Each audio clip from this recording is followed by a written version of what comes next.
Hello everyone and welcome to my channel. I'm Emmanuel, I'm a Boeing 737 pilot and a member of PMDG's tech team.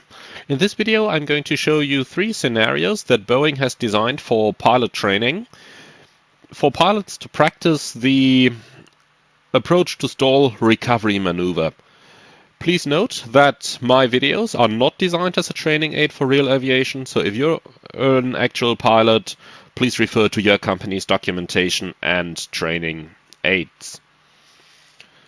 So we have 3 different scenarios that Boeing designed on the common areas where stalls have occurred in real line operations. The first is a level off in a descent, the second is the base turn, and the third is going to be the ILS final approach. We will start all of these conditions with the autopilot engaged, and acting as the instructor, I am going to turn off the autothrottle and reduce the thrust to idle when for the purpose of these exercises. Please note that purely for the purpose of the exercises, we are going to ignore the airspeed low oral alert and will initiate the recovery maneuver only when we actually start seeing the stick shaker. On actual line operations, you are of course going to use every single aid that you have available to you to prevent this from happening at all. So, the first maneuver is going to be the approach to stall on level off. The initial conditions for this maneuver are as follows: autopilot engaged, gear and flaps up, speed brakes extended, and we're going to establish a normal descent. And when the aircraft goes into altitude acquire mode, I'm going to disconnect the autothrottle and keep the thrust in idle. And then we're going to start the recovery maneuver by the moment that the stick shaker sounds. So I'm going to take my simulator out of the pause here, and let's actually start getting into it. So, autopilot engaged, level change, auto thrust, and we are going to apply the speed brakes all the way to the flight detent.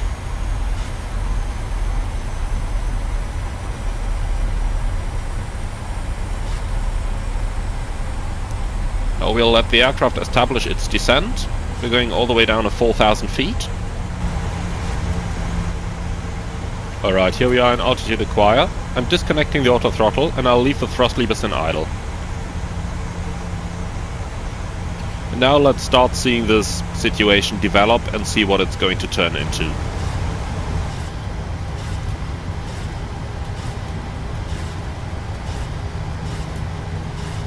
Airspeed full. Airspeed full. Okay, for the purpose of the exercise, we ignore this. Stick shaker.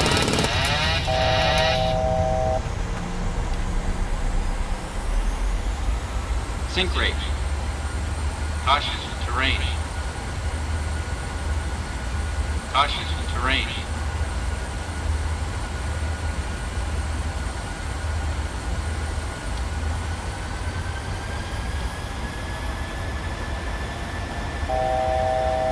Alright, and now we're climbing back to our desired altitude of 4,000 feet.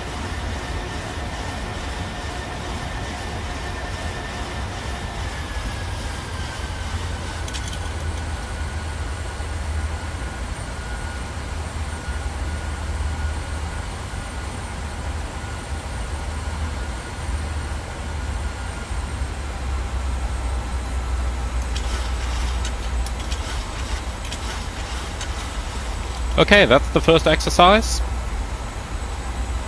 Autopilot can go back on. Going to match the speed here, 210 knots. Auto thrust on. That's the first exercise complete. Now, I'm quickly going to reposition the aircraft and then we'll start with the second exercise. Alright, here we are ready for the second maneuver. This one is going to be the approach to stall when turning base. The purpose of this exercise is to practice the approach to stall maneuver in a banked condition. Please note that for simulator purposes, the PMDG autopilot is currently not able to hold altitude properly in a turn at low speeds, so that's why I am going to hand fly this complete maneuver. If this issue has been fixed by the time that you are watching this, please connect the autopilot now. So, we're going to initiate this maneuver by starting our base turn. That's going to be a left turn to a heading of 240 degrees. In here. And by the time that we start the turn, we are going to reduce our thrust to idle. Initial conditions for starting the maneuver are as follows. Autopilot engaged, gear up, flaps 5, speed brakes retracted, and establish the flaps 5 maneuvering speed. By starting from these conditions, we can ensure that the actual stick shaker activation is going to happen while we are still within the turn. So, I'm going to start the turn now, and I will reduce thrust to idle. Note that I'm going to follow the flight directors in order to maintain the altitude in this maneuver.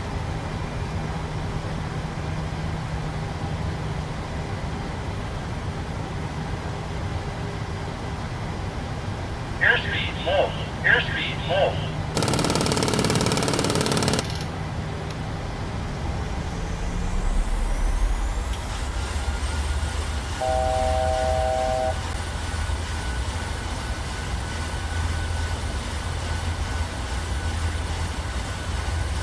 And this completes the second maneuver. So, once again over here, it's important that as soon as you are out of the stall, you'll have to roll wings level. And only then you can continue by... only then you can continue with the rest of the maneuver. Alright, this concludes our second maneuver. Now let's position ourselves on the final approach to start the third. So here we are ready for the third maneuver. This is the approach to stall on the ILS final approach. Initial conditions are as follows. Autopilot engaged, landing gear down, flaps 30, speed brakes armed, and establish normal ILS final approach. Please note that during the ILS final approach exercises, if the decision is made to go around, the approach to stall or stall recovery maneuver must be completed before the go around is initiated.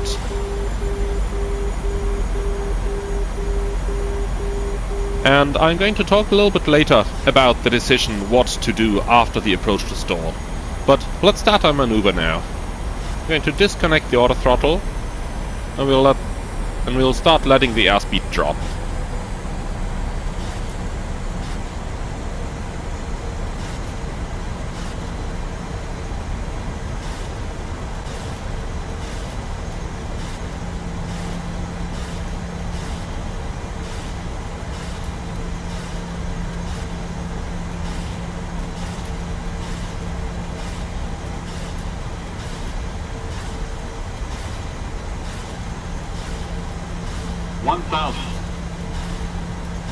Checked.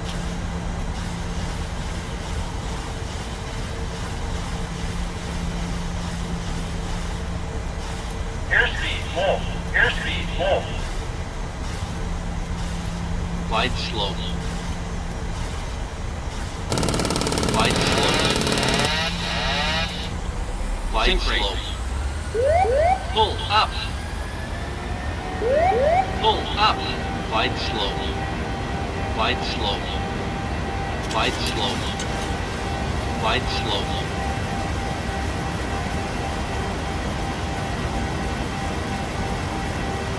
Okay, and that's our stall recovered. Now we can go over into the normal go-around sequence.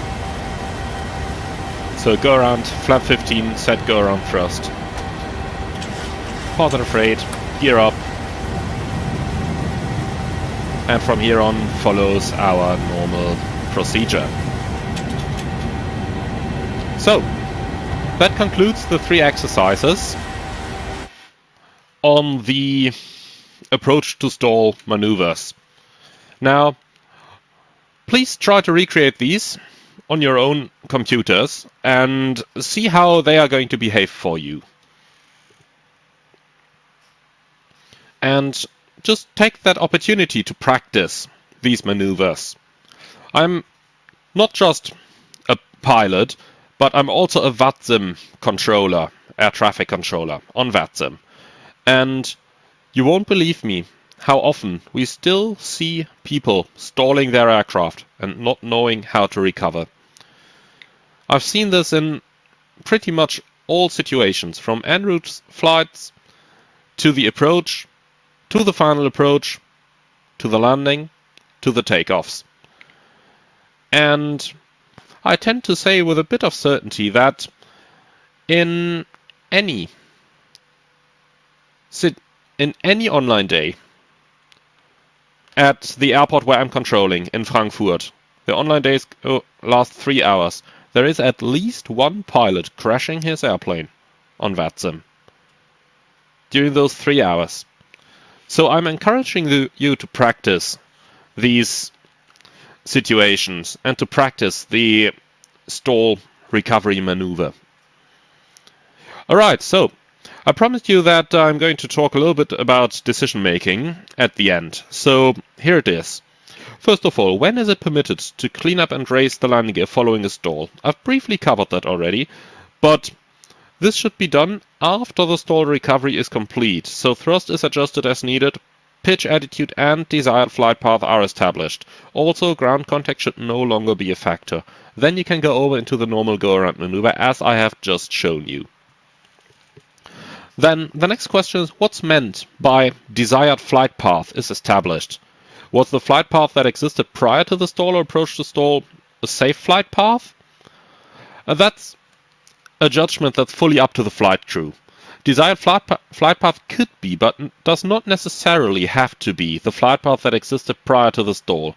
For example, if the stall occurred during the approach, and in the pilot flying's opinion, the previous path can safely be attained without compromising the stabilized approach criteria, then it would be acceptable to return to it and to continue the approach. Now, obviously, in the example I've shown, we have already been through any gates, so that flight path was no longer desirable and the go-around was mandatory. But imagine the approach to stall had happened earlier, just when we captured the ILS. Maybe when you're still 10 miles out, 3,000 feet above the ground. And if you then recover by the very first sign of it, so when the airspeed low oral alert sounds for the first time, then it may very well be possible to continue the approach into a landing. However, that's up to the pilot flying's and ultimately the captain's opinion, whether it is safe to re-establish the previous path or to initiate a go-around and just come back again for a new approach. I hope you found this useful. If you are wondering about the exact stall recovery maneuver, please have a look into the video that's going to show on screen in a second. And I'm looking forward to see you all on the next one.